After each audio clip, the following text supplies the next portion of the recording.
This episode is brought to you by LifeLock.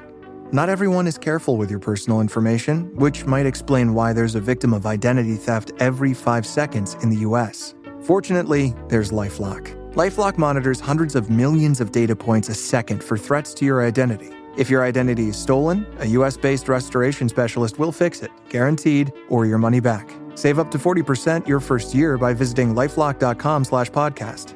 Terms apply.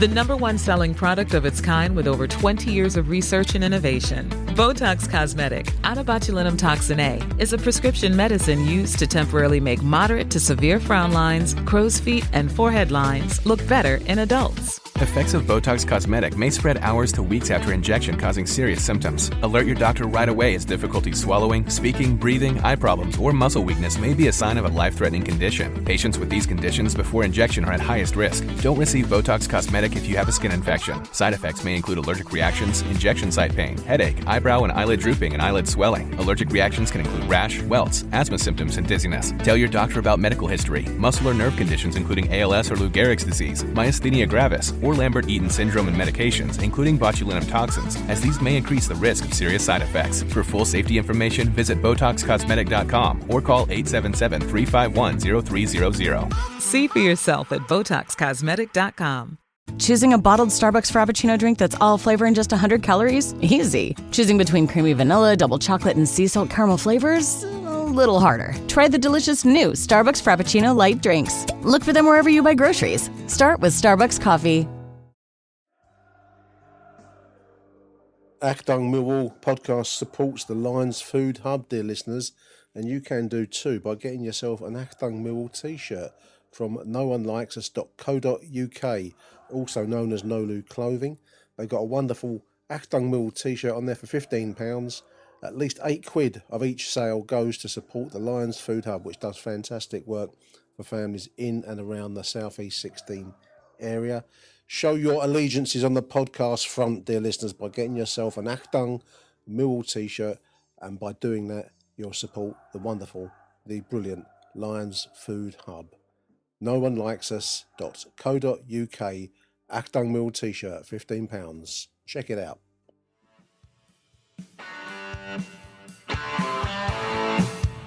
You're listening to Achtung Millwall, broadcasting from the beautiful South Birmingham. Accept no substitute.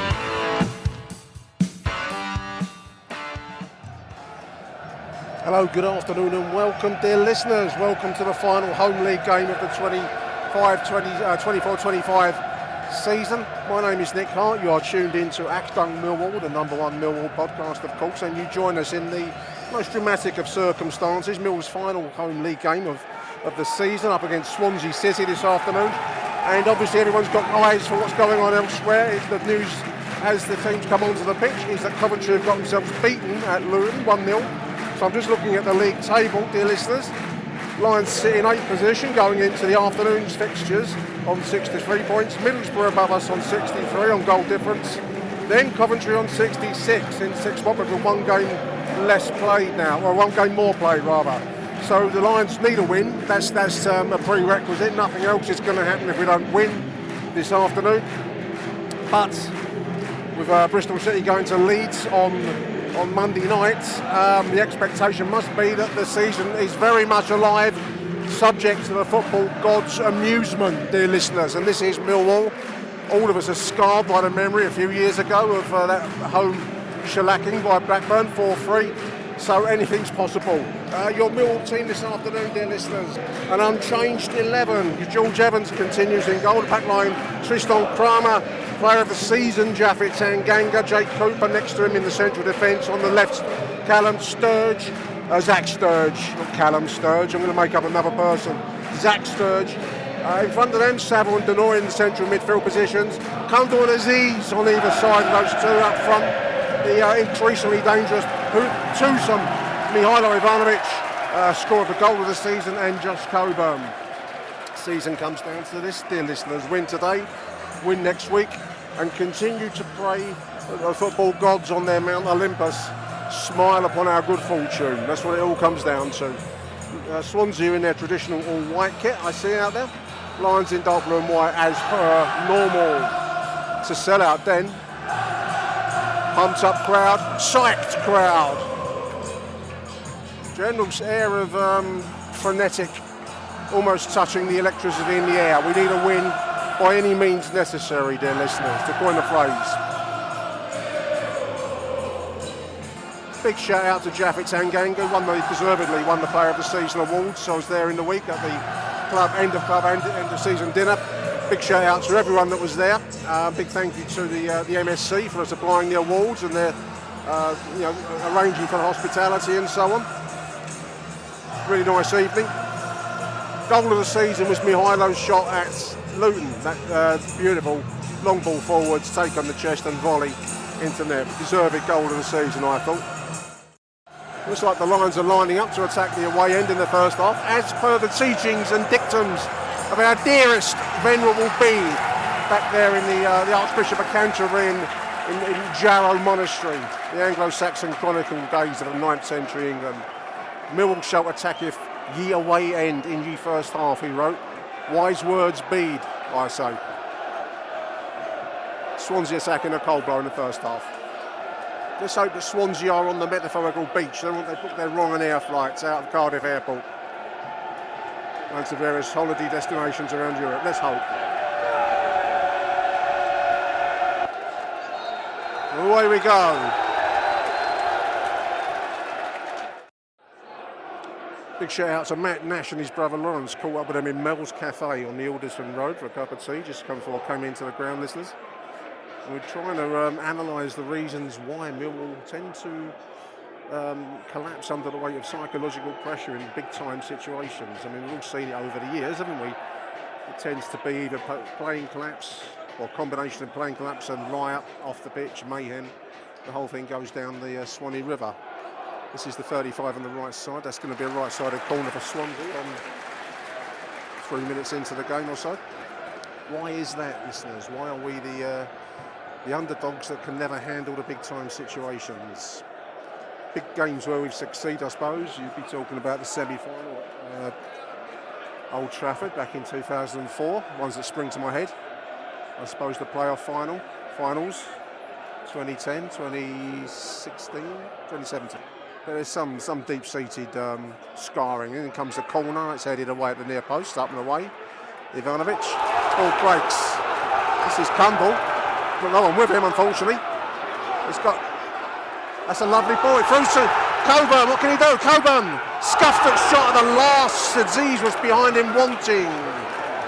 Beautiful through ball there.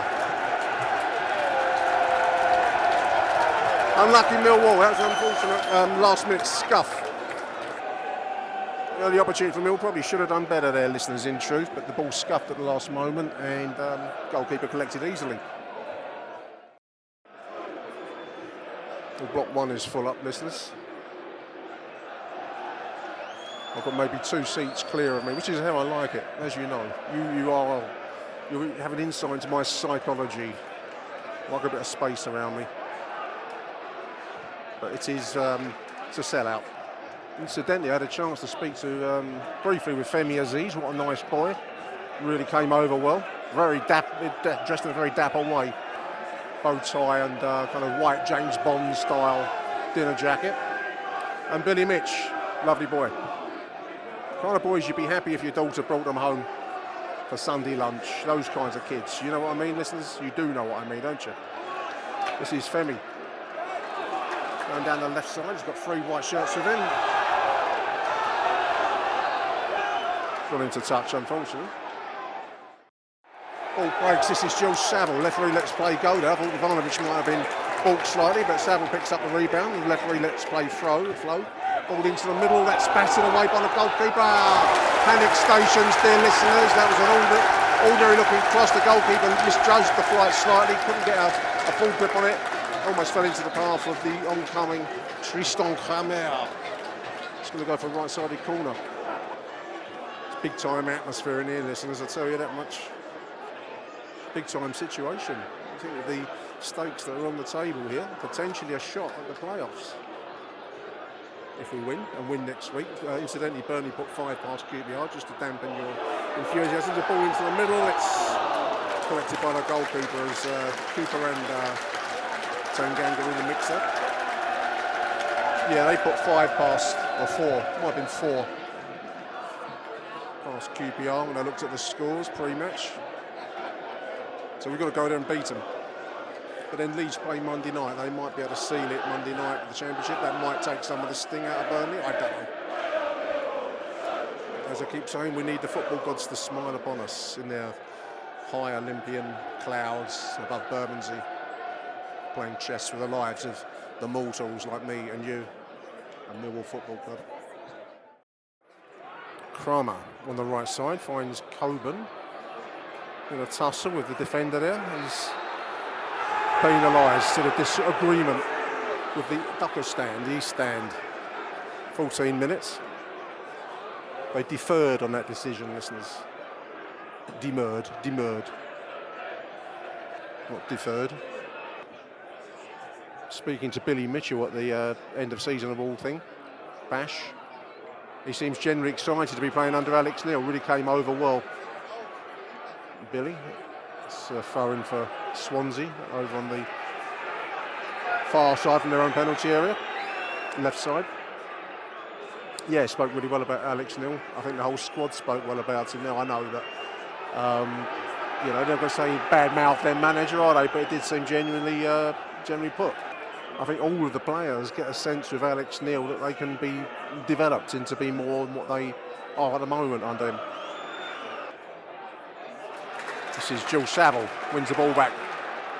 Right side is Christian Kramer, ball into the middle, shouts for a handball. I think that was an optimistic shout. I didn't see enough of that really, but didn't get his sense of handball. But Swansea bring away. Sturge in a foot race there.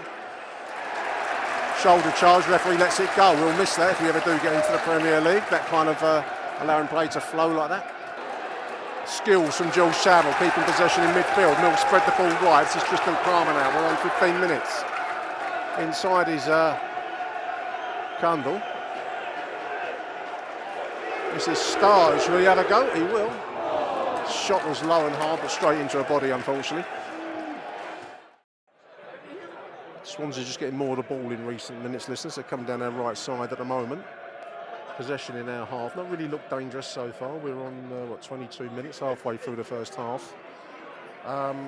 Mill have looked bright in the early stages. We've just got a little bit on the back foot of late. This is a ball in from the left side from Swansea. It should be not quite getting control and holding control. There's great work there by Ivanovic, who draws the free kick just to take the sting out of the game. Yeah, Alex nearly telling him to calm it down, making a universal calm down double-handed downwards gesture. Moderately warm afternoon, listeners. Flags are fluttering and a gentle breeze out there. Sunny spring afternoon, I would say. Half the den is in shadow. Sturge. Little run on the left there. He's got Aziz now overlapping. Another 1-2 of Sturge. Little ball into the middle. Oh, just nicked past at the near post there. I think that came off a Swansea defender by Ivanovic. It's into the left-sided corner. It's a nice move. Almost nicked in at the near post there.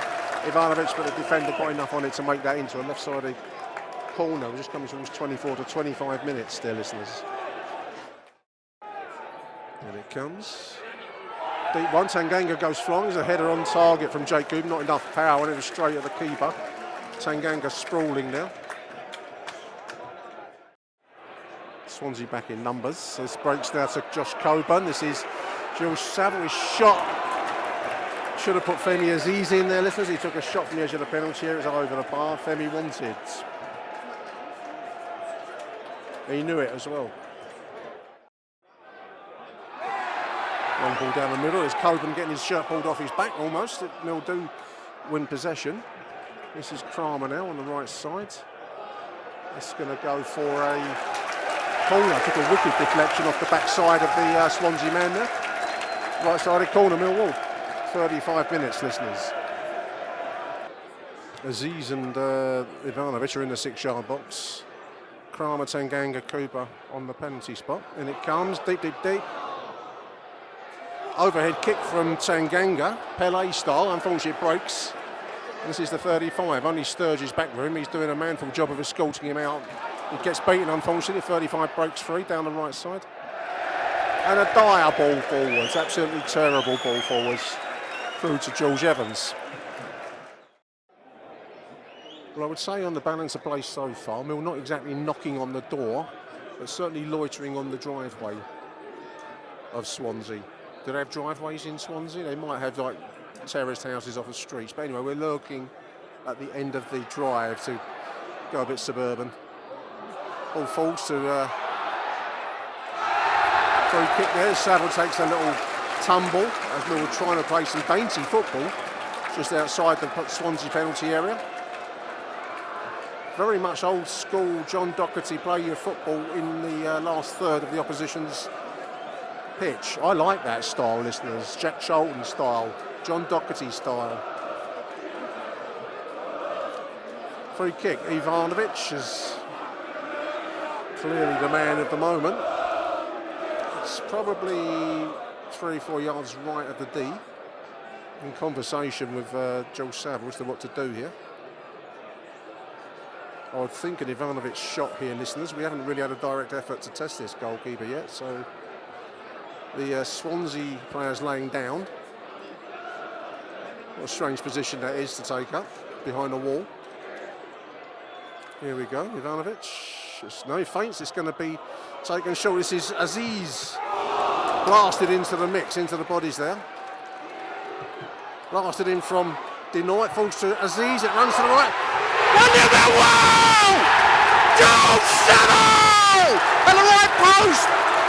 Bouncing around the 6-yard box, falls to Saville on the right side. He pokes out from close. 1-0 Millwall! Ping pong inside that Swansea penalty area there. It falls to Saville at the far post and he puts it into the plum, dear listeners. 38 minutes.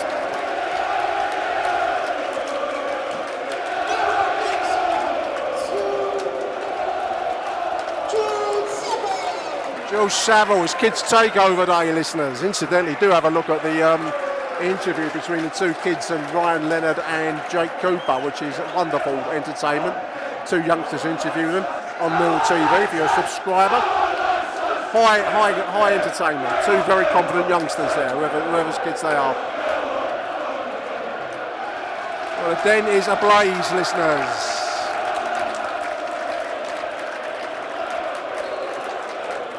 Work to do still though. Can't rest on our laurels. No fear.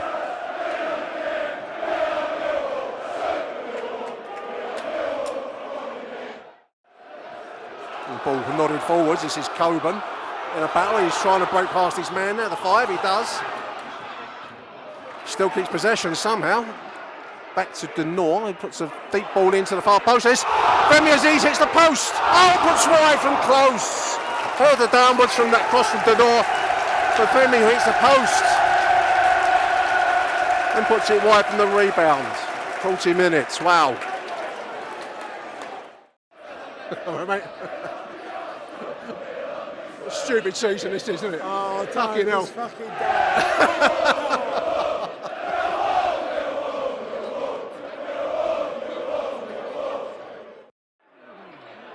This is Swansea. Runs through back to George Evans. Little moment's hesitation there, but you're going to get that with a kid in goal. Clearly, Alex Neil rates him. Clearly, Alex Neil puts his faith in him. So, you know, who are we to gainsay that? Listeners, not me, that's for sure. You? Are you gainsaying it? Nod down from Aziz. He's trying to find Ivanovic. It's Saville. This is Kundal from the distance. Volleys it into the head of the little head 1-2. This is Aziz blasting shot at the near post. Pushed round by the goalkeeper, left-sided corner. Nicely done, Femi Aziz. Not only is he a very nice boy that you wouldn't mind if your daughter brought home, he can shoot. That was a corner, left-sided corner, 44 minutes. 1 minute of added time, dear listeners. 1 minute added time. As you can hear. Hey! Millwall pressing it all the way back to the yellow-clad goalkeeper. There's half-time. Well, halfway there, dear listeners. Terrific chance taken by Jill Saville, separating the two sides. It's been a fairly even game. I think just Millwall wanting it that touch more so far, listeners. But there we are at the break. Halfway there of job number 1. Millwall 1, Swansea 0, half-time. Achtung, Millwall. Players are out for the second half, the listeners. Could be a massive, massive second half in Mill history. Results at half time, so far as I can tell, with my wayward 3G signal here, seem to be going in our favour. The football gods do seem indeed to be smiling upon us. Both teams lined up. It's been Mill to kick us off in the second half, attacking the cold blow as per the teachings of Venerable Bede, writing at Jarrow Monastery in 9th century Anglo-Saxon England. Millwall shall attack if ye cold blow in the second half. He was quite clear on that point. Wrote it with emphasis, wrote it all in capitals. Emphasise it. Away we go. Ball breaks for Swansea, unfortunately. Angled ball for the 10. On the left side of our penalty area. Ooh, fired into the middle. Somehow it goes over the bar. I think that's come off of Jake Cooper. Man in front of goal there. Wow. Lions dodge a bullet there, dear listeners. We're on 54 minutes. Don't know about you, my nerves are a-jangling, listeners. Ticking towards 55. That's beautiful work there by Sturge. Falls to Aziz. Referee gives the free kick when the break was on. He didn't let the play go there. In fairness to him, he has tried to. Not that I'm any kind of advocate for referees, dear listeners, but he pulled up there when maybe the advantage could have been played. Good work there. It's denouement dispossessing his man. He tries to feed it through to Aziz. It hits his back heel, unfortunately. Gives it straight back to Swansea, who are on the break here. That's going to run down the middle to 10. That's a fantastic stop by George Evans. Goal-stopping shot there. He goes to ground and praises whatever deity he praises, listeners, for that. That was a great stop. Certain goal there. That was a mistake actually on Tanganga, in my opinion. 57 minutes there. Big moment. Looks like it's going to be a Millwall substitution. Honeyman's coming in for Cundall. Good call. Honeyman gives you more industry. Cundall, haven't seen enough of him as the game's gone along, listeners. Honeyman comes in. He'll give you industry if nothing else. Ivanovic combining with Aziz. Nice little headed 1-2 there. This is Aziz on the left side. Can he beat? He's got two men on him now. He just can't get past the defender in front of him. And leaves one in on the defender. Get a yellow card for that, unfortunately. But nice intent. Lovely little wide ball from Coburn. Finds Tristan Kramer in space on the right side. What can he do? Ball across the face of the goal. Trying to find Coburn in front. Lovely cross. Nice idea. Just in front of him, unfortunately, listeners. 63, 64 minutes. Big moment there, maybe. Nice work, Honeyman. Finds Dinor. Keeps possession well. He's got Ivanovic in front of him. He runs through Ivanovic. Oh, fights across the goal. Neither a shot nor a cross, in truth, listeners. Coburn was lurking in there. He pulled it backwards. I don't think it was quite either. 64 minutes. Lions starting to find some opportunities now as the game stretches.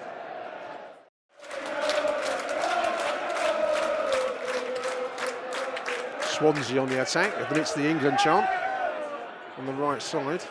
Sprawling the bodies in the middle. That should be taken by Evans. It is. Nicely done, George Evans again. Gaining confidence, listeners. 21, about halfway through the second half. Lions remain that one slender goal in front. Big opportunity a few minutes ago for Kramer to cross the ball into Coburn on the run through. It's just a touch in front of him. Second goal will be a massive cushion for us.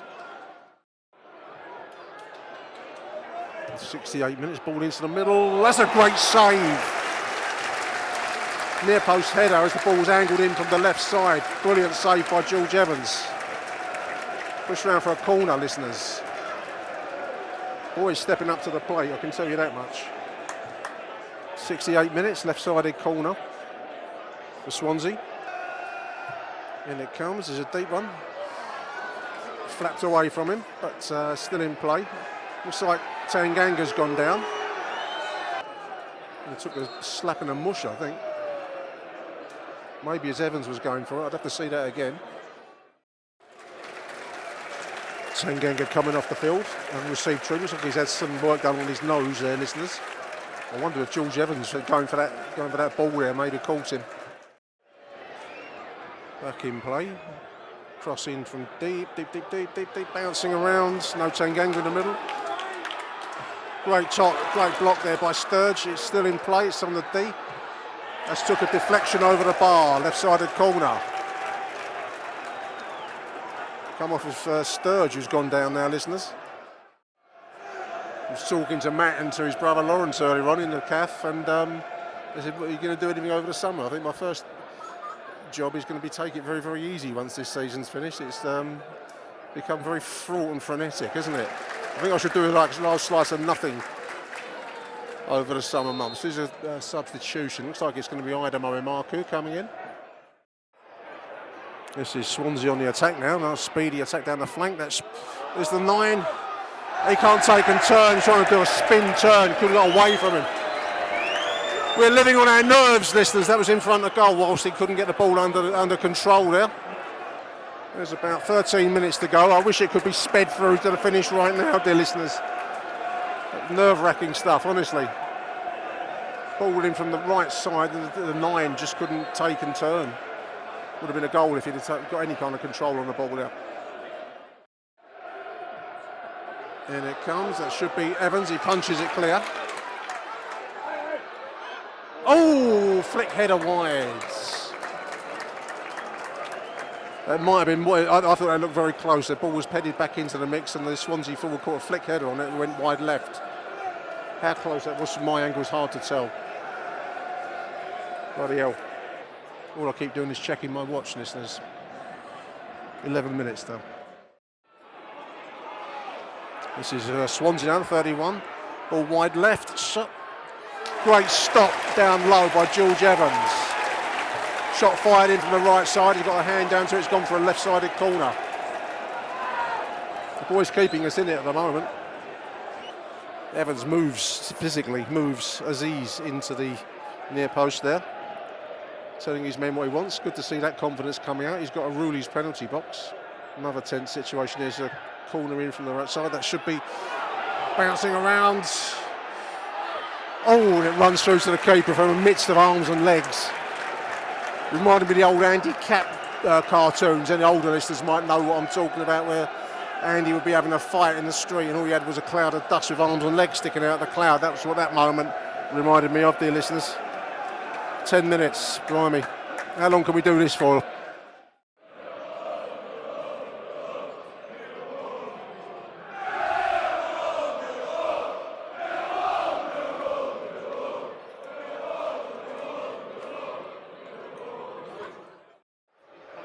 They've certainly come at us in this second half, listeners. That's off to Swansea. They've not there's no sense that they're on any kind of beach anywhere.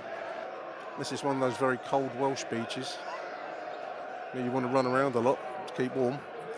They've certainly come at us in the second half, and we've increasingly come under the cosh as the second half's gone along. This is the 10's going to take, I think.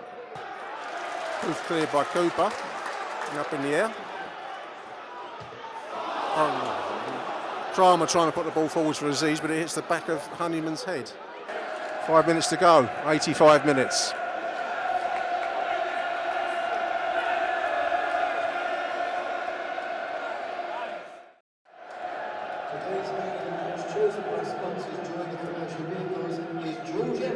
Yeah, I agree with that. I was just thinking of my man of the match. And I was thinking George Evans, and the corporates have agreed with me, dear listeners. That'll give the boys' confidence no end a boost. But we've still got minutes to go here. Idemo.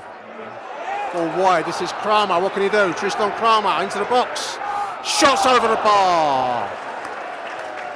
Wide side run, into the box, clips it, shot over the bar.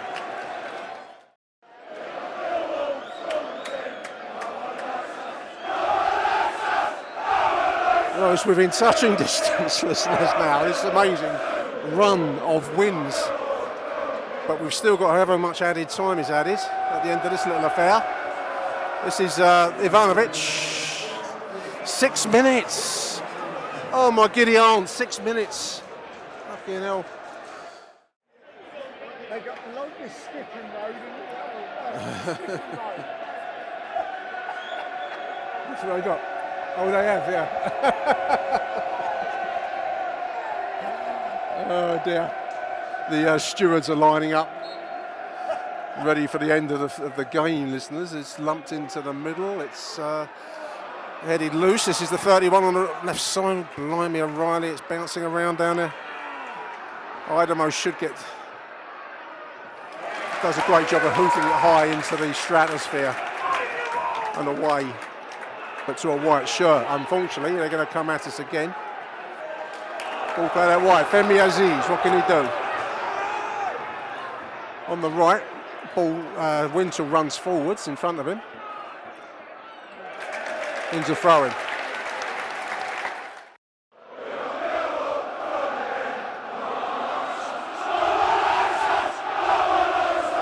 Very tense second half, listeners. Still a few minutes of it to go yet. About 3 minutes into the 6 that's been added. Hoofed clear by Jules Saville. For Ivanovic to chase after. He's made it. Got past his man. What can he do? Twists and turns. Oh! Fires it into the defender. I think it was en route for the goal.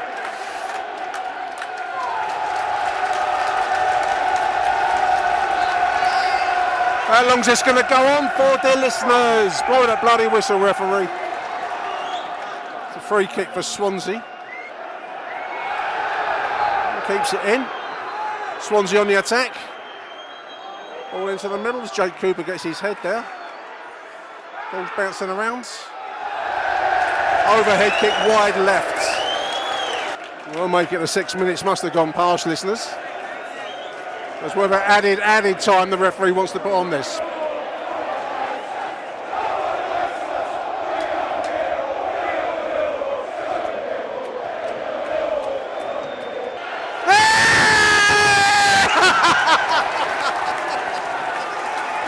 Oh my giddy arm, listeners! 1-0 Millwall, full time.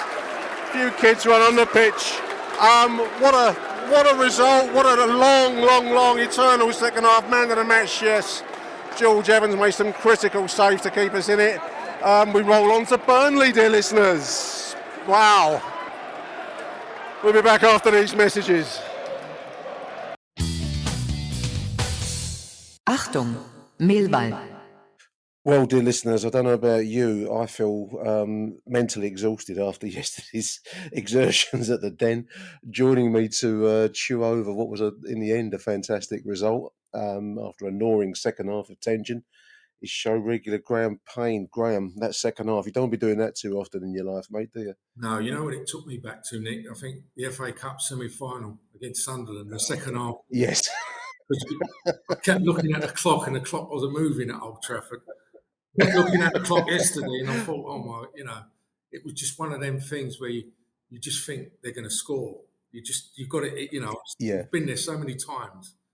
And I know we'll probably talk about it, but credit to George Evans, the second half display from him. Well, for me, yeah, for me, he is the story of the game yesterday, really, because, as has been mentioned widely, 19 years old, he's third choice goalkeeper, listeners. He's played, I suppose, for the under-21 team, but to be plunged into the big time as he has been, Graham. I mean, he had a difficult game up there at Blackburn, didn't he?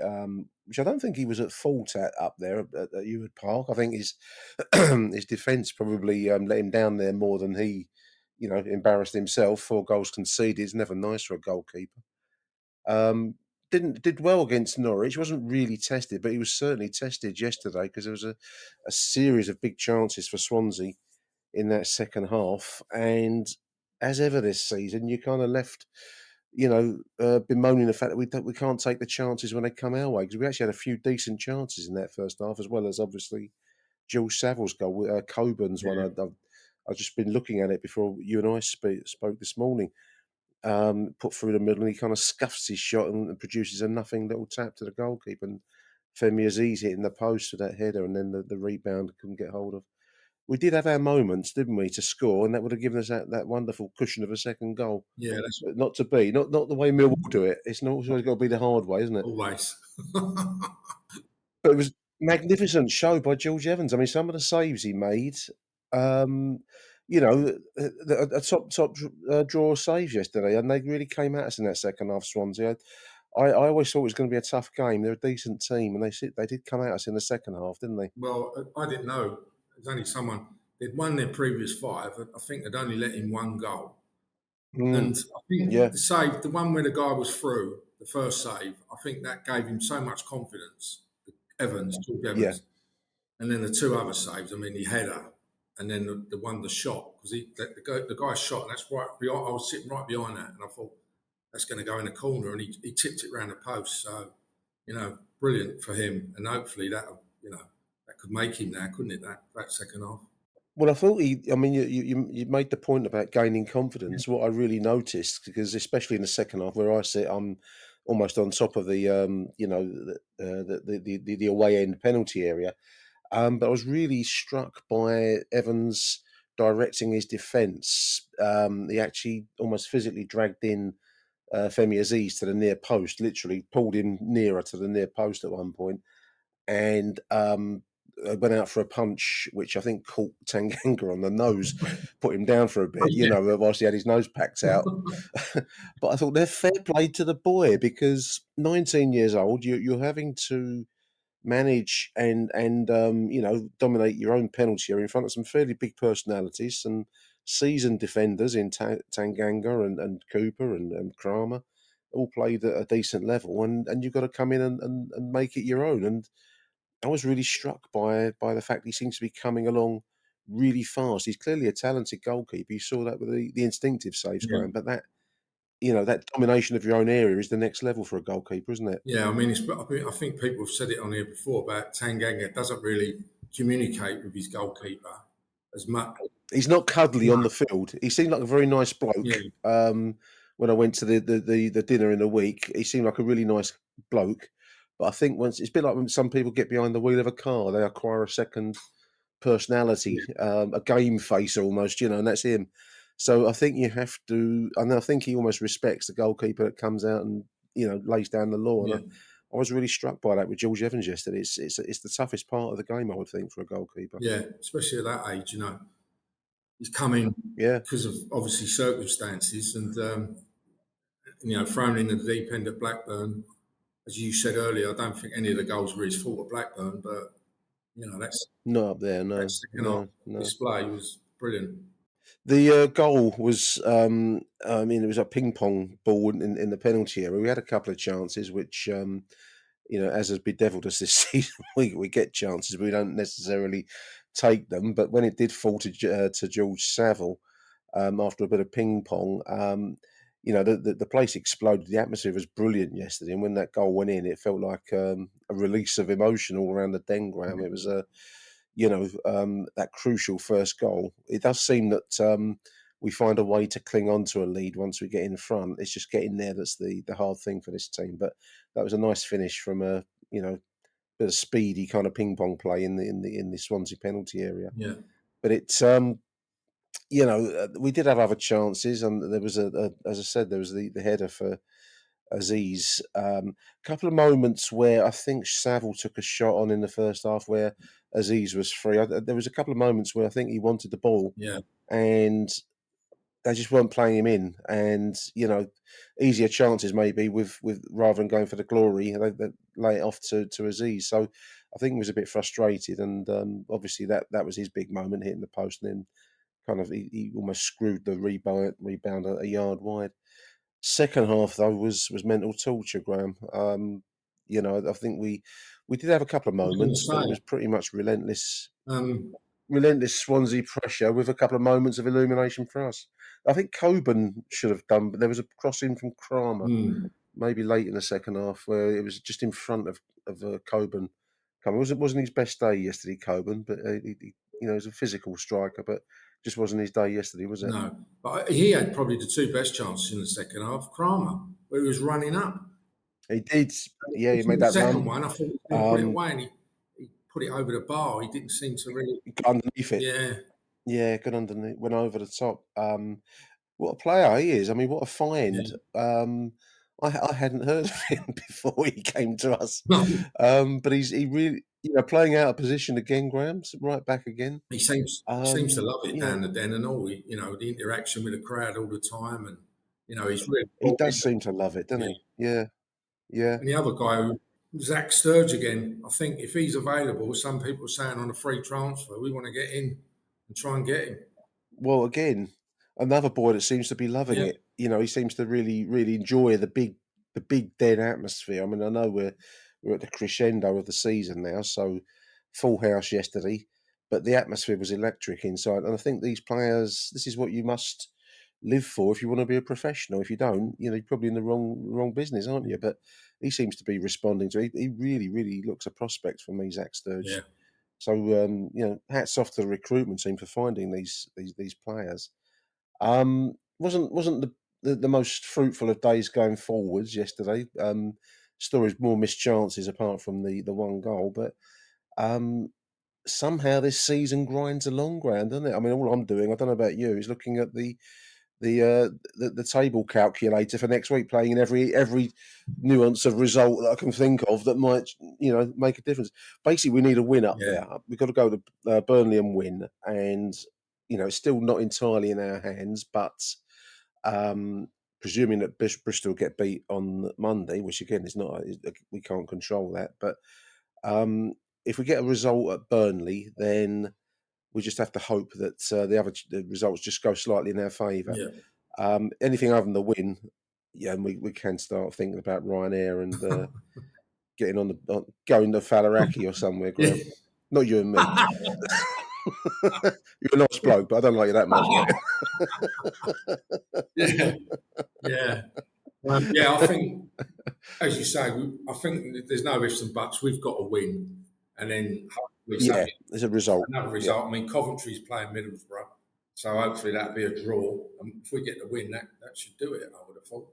One player, it's not hard to say, who I thought was a bit of a passenger yesterday, and I don't like doing it. Was I think Cundall.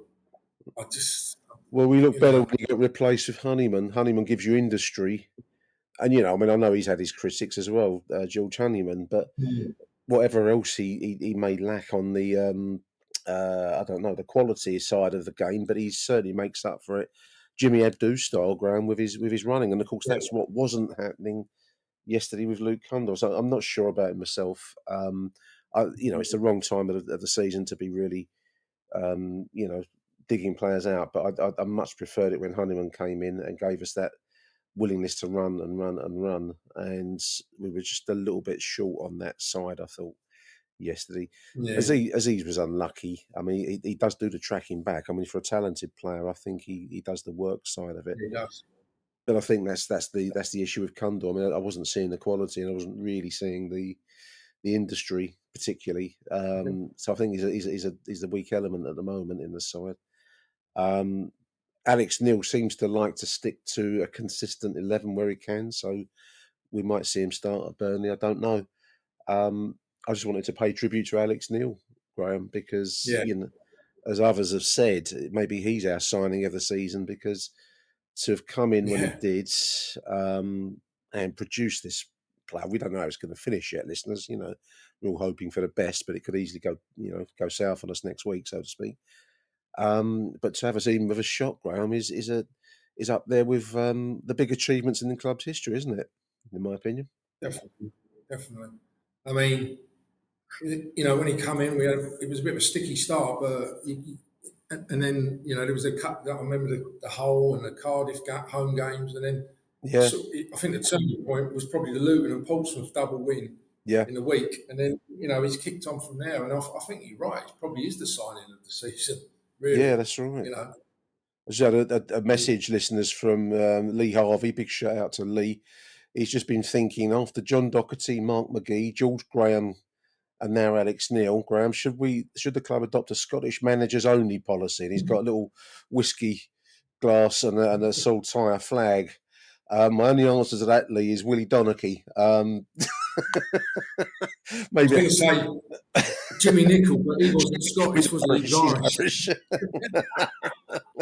We got him from Scotland, didn't we? He came from Scottish football, that's Yeah. right. But it's a nice idea, and certainly is working for us Yeah. at the moment. So yeah, have a little slug of your whiskey, listeners, to celebrate where we're at. It's hard to call next week's game in Burnley. Won well yesterday. Was it 5 goals they put past Queen's Park Rangers? Obviously, Leeds look like they're in the driving seat for the Championship, presuming they beat Bristol City on Monday night. So, and they got a huge goal difference over Burnley, so they are very much, in the driving seat to actually lift the trophy. But with Burnley going to want to win next week, Graham, to keep the pressure on if Leeds do slip up. So it's going to be no easy task to go to Turf Moor, is it? But somehow this side seemed to have a steel in them to find the results when needed. So you can't dismiss us entirely. No, I mean, I was hoping that Burnley, it'd all be cut and dried. They were, I didn't realise that them and Leeds were neck and neck, and I thought they'd be on the beach, Yeah. Not worried. There's going to be something on that game, whatever happens. Yeah. On Leeds at Monday night for them. So yeah, but as you say, you never know with us. You never know. They could, No, it's been a season.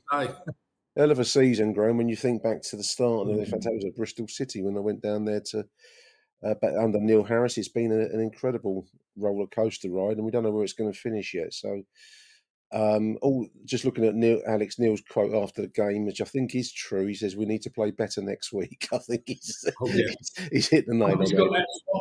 Because it was a very nervous 45 minutes yesterday for the players and for the crowd. So he's got that much right there, mate, hasn't he? Well, we'll see. We'll see where we go after next week, Graham. So also a big thank you to Graham for joining me on this Sunday morning. Much appreciated, mate. Good to see you again. Yeah, and you, mate. Cheers.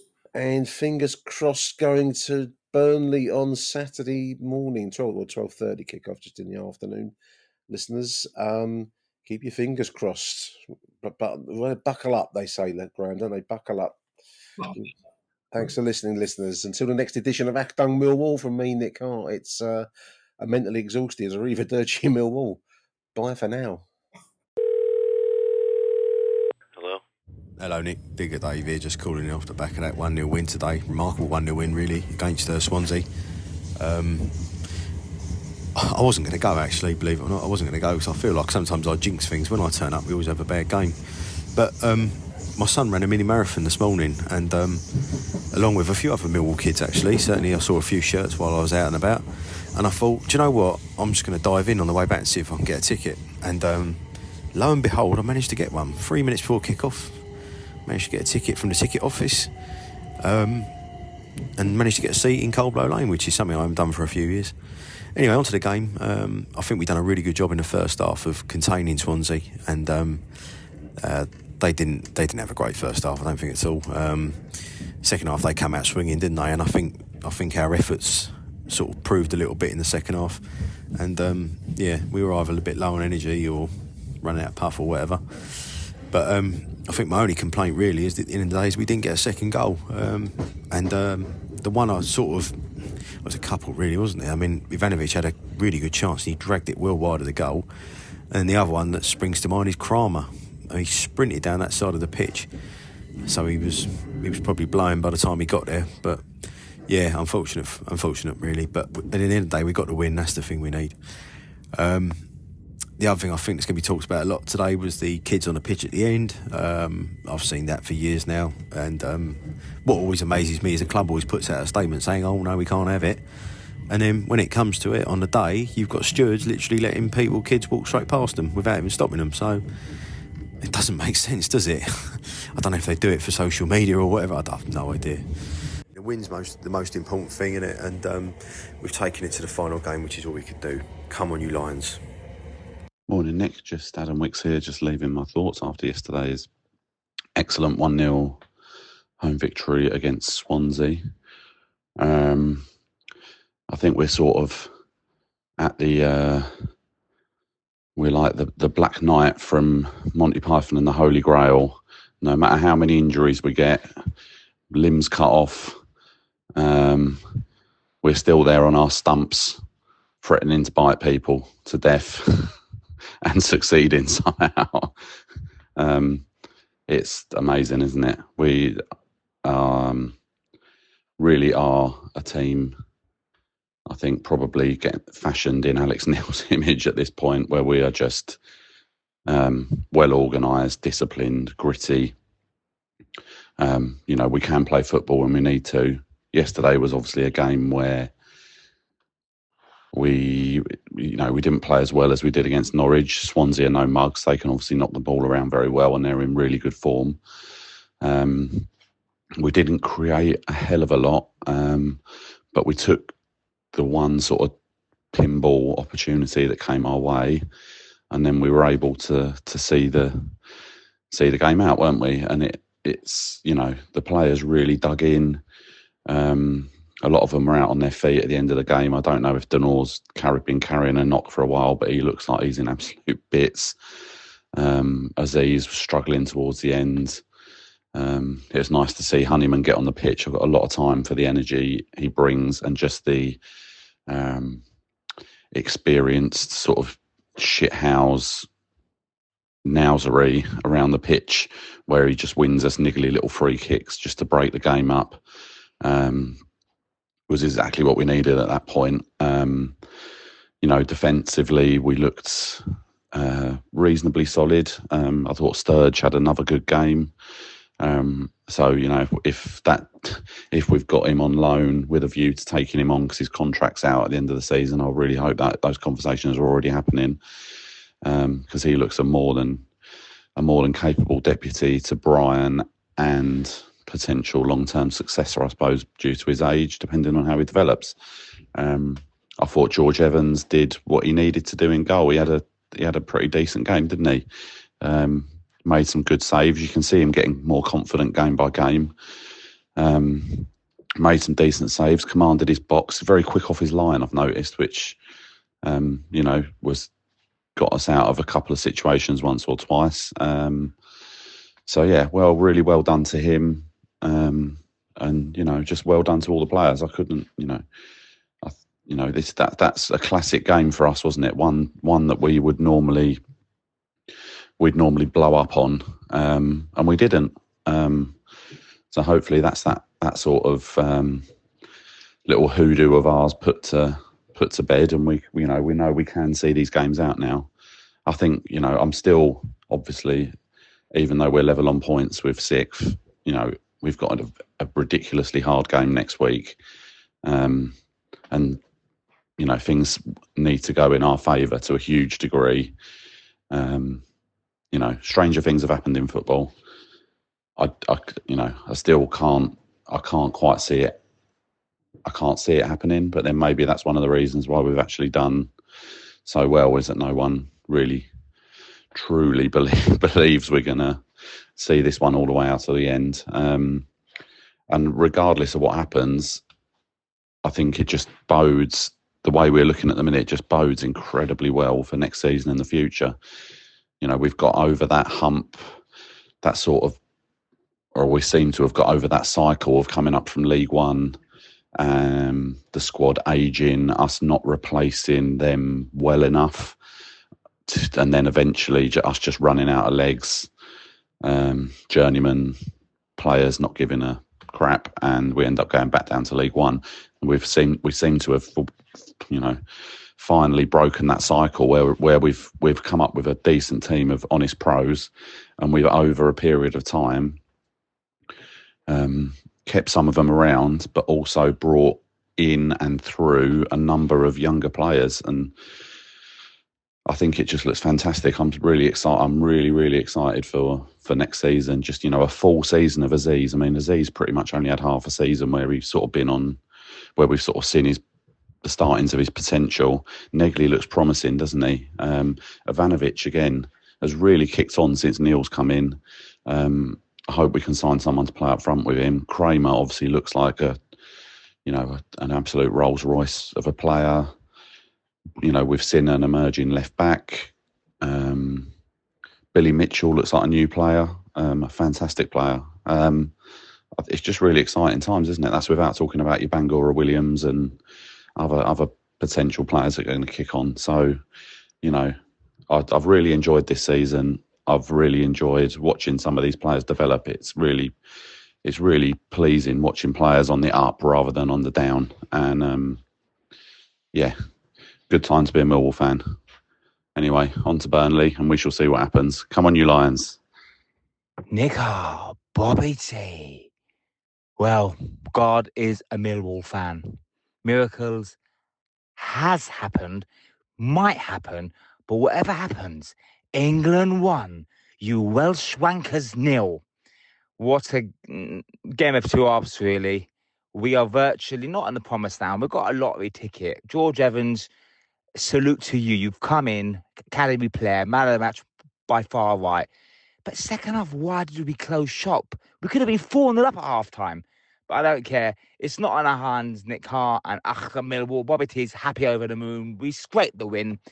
First half should have been fucking 4-0 up, but we weren't. Tristan Kammer, what a player, mate. But as I said, whatever happens, Millwall, Alex Neil, thank you so much. After you took over Harris, people were a bit unsure. But let me tell you, Alex Neil, whatever happens next Saturday, I'm proud of the boys, and what a season. To finish 7th or wherever we're going to finish. Anything's a bonus now. We're in dreamland now. And it's not in our hands because Middlesbrough, Coventry, whoever wins that or they draw, the goal difference we have to go and win at Burnley. They'll be on the beach. Fleming ain't fucking playing for a start. He better not be playing. Oh, my God. But listen, it's not in our hands, really. That's what I said, God's a Millwall fan to Millwall win a Premiership. Could you imagine? In our lifetime. But Millwall will never make it easy, Nick Hart. Like this last 6 minutes and all that, George Evans kept us in the game with great saves. But we should have put them to bed. We should have put them I'm not going to swear. I'm going to keep calm. But yeah, as I said to you, like, what a season we've come. Roll on next summer, whatever happens next Saturday. Will Burnley be on the beach? Whatever we win, we have to go and win. There's no way. We have to go and win. Can't draw a thingy because other teams, Leeds and Bristol City, we'll see on Monday night. It's all like the calculations. Forget it. We have to win. The Middlesbrough and Coventry game, a draw or win. And then Bristol City lose to Leeds. Their last game's Preston.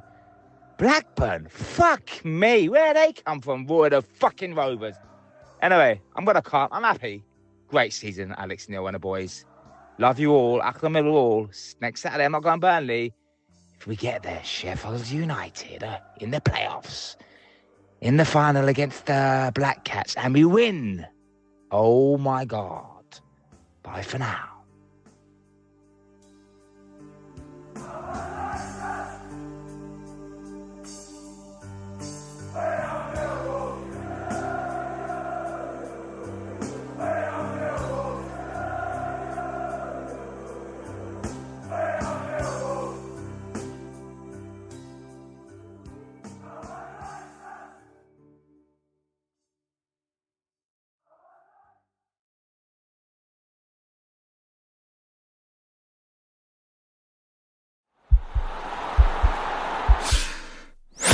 This podcast is part of the Sports Social Podcast Network.